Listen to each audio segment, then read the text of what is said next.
8 trading mistakes newbie traders make. Para sa mga nagbabalak, pasukin ang mundo ng stock trading. Panoorin mo ito para hindi mo na maranasan ang mga painful and expensive mistake. Oo, magastos talaga kapag dito ka sa mga bagay-bagay na ito nagkamali at masakit pa talaga. Number 1, no trading plan.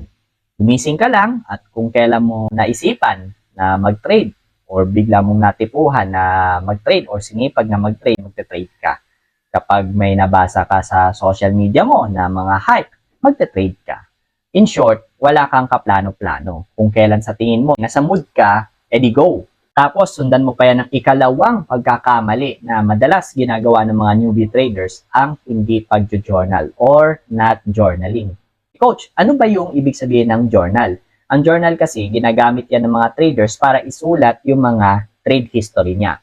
Mapapanalo siya doon sa trade ngayon or talo, nakalista doon ano yung mga ginawa niyang hakbang para magresulta sa outcome na yon, ano yung mga kailangan niyang baguhin. So in short, nakasulat ng detalyado doon sa trading journal niya kung ano yung mga next step ang i-maintain niya or medyo babaguhin niya ng konti. So ibig sabihin, kung walang journal si newbie trader, wala siyang record ng mga trade history niya. Kasi nga, hindi nga siya nag-journal. Hindi nga niya alam kung kumikita ba siya dun sa trade niya or natatalo. Pero mostly kasi, ang mga tao, pilit nang kinakalimutan yung mga bad experiences regarding sa trading, yung mga talo, mga losses, kaya ayaw nang i-record para hindi na nakikita ulit. Kaya diyan ka magkakaroon ng mga problema kasi hindi ka talaga matututo dun sa mga previous mistakes mo. Kasi nga, hindi mo na nakikita pala na may mga recurring events na nagiging pattern na siya na nagiging paulit-ulit na yung mga mistakes mo kasi hindi ka nag-journal. Hindi mo nakikita na, ay, paulit-ulit na pala ito. Kaya ikaw, try mo, subukan mo mag-journal ng mga ilang buwan or halos mag-iisang taon. For sure, makikita mo sa sarili mo yung mga patterns sa mga mistakes mo, nagiging paulit-ulit. Pwede makikita mo na natatalo ka pala or yung cost ng pagiging talo mo is dahil nag-overtrading ka o kaya wala kang trading plan kaya natatalo ka. Or katulad dito sa number 3 na i-discuss natin na listening to hype. Sabi ng tropa kong insider sa ganitong malaking kumpanya na mataas ang posisyon doon, meron silang joint venture sa isang international company. Nabasa ko sa social media na si ganitong stock pwedeng umabot ng 100 pesos per share from piso. Pinakamababa na yung pwede niyang abutin na 100 pesos per share. Itong si logistic company naman, narinig mo, ang sabi, mababa na ang 60 pesos per share. Kaya kung bibili ka at the current market price na 30 pesos per share, sa ganyang presyo, pwede pang madoble yung investment mo. Alam mo ang diretsong sagot ko dyan? Kung alam ng mga yan na talagang aabot sa ganyang presyo, bakit nila sasabihin o ituturo sa'yo?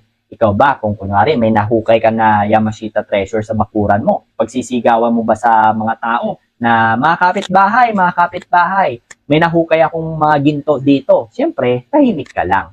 So, ganun din. Magtaka ka bakit nila sineshare or hinahype ang isang stock. Eh kung talagang tataas ang ganyang kalaki ang presyo, dapat di ba sinasarili nila? Or mostly, kaya nila sinasabi yan kasi ipit sila sa mga ganung presyo, kaya gusto nilang i-hype yung stock. Fourth trading mistake ng mga newbie trader ay lack of risk management. Yes, trading and investment entails risk at kung hindi mo kayang i-manage ito ng tama, masusunog ka at mauubos ka rin in a very short period of time. Pwedeng masunog ka dun sa tinatawag ko one big loss or pwede ka rin masunog dun sa tinatawag kong death by 1,000 cuts.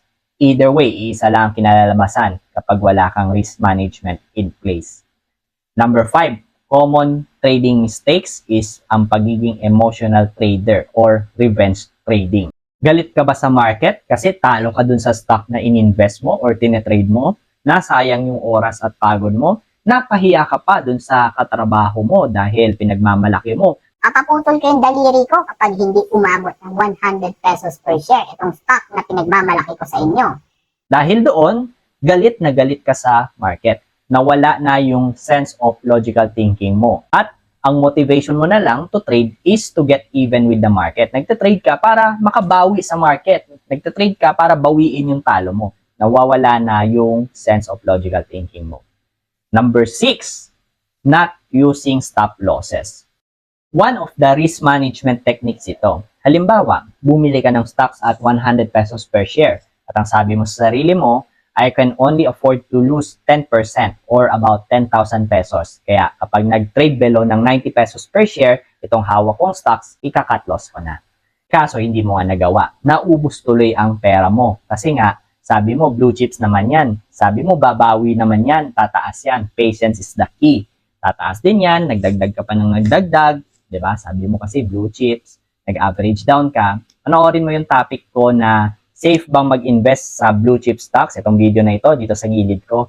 Kasi diyan nagbigay ako ng mga maraming mga examples at isa na diyan yung Shell PH na kung saan ang 100,000 pesos mong investment wala na sa 10,000 pesos sa ngayon kung hindi mo in-apply yung paggamit ng stop loss strategy. Number 7 na most common mistakes sa mga newbie trader ay ang sobra-sobrang paggamit ng leverage or tawagin nating over-leverage. Usually sa US stocks lang ito na kunwari nag-trade ka imbis 1:1 ang leverage, ginawa mo ng 1:100. Kasi nakafocus ka dun sa kikitain mo para kapag umakyat ng 1% yung stock ngayon, times 100. So doble agad ang investment mo. Sa Pilipinas kasi, pwede mo din gawin yan in a form of pangungutang kasi kunwari ang kapital mo is 10,000 pesos lang. So nangutang ka, ginawa mong 1:100, so meron ka na kagad 1 million pesos. Kaya kapag nag-fail ka or nalugi ka dun sa mga investment mo, ikaw rin ang mahihirapan na bayaran yung mga yan. Ang leverage kasi, ang ibig sabihin kasi niyan is you have the buying power to open a large position with relatively small capital. So in essence, parang nangutang ka just to increase your buying power. Kung halimbawa, 1 peso lang ang kapital mo at yung stock na gusto mong bilhin is mga nasa 100 pesos, so kulang na kulang yung kapital mo.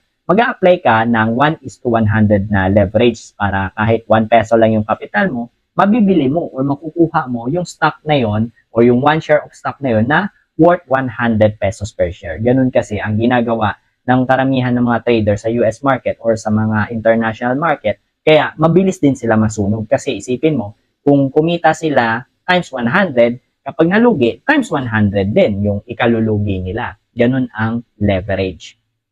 And of course, last but not the least, number 8, overtrading. Dahil frustrated ka na, hindi ka na makapag-isip ng tama at ang argument mo, total, talo naman rin lang ako eh. Anong difference kung matatalo pa ako ulit?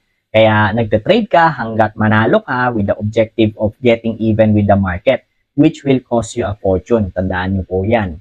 So, ayan, we have already discussed the 8 trading mistakes that newbies make. But I'm sure marami pa yan. Pero inuna ko lang yung mga fatal and deadly mistakes. Yung talagang magwa-wipe out dun sa portfolio mo at sa capital mo para hindi mo nadanasin or mag-iingat ka na in your future trades.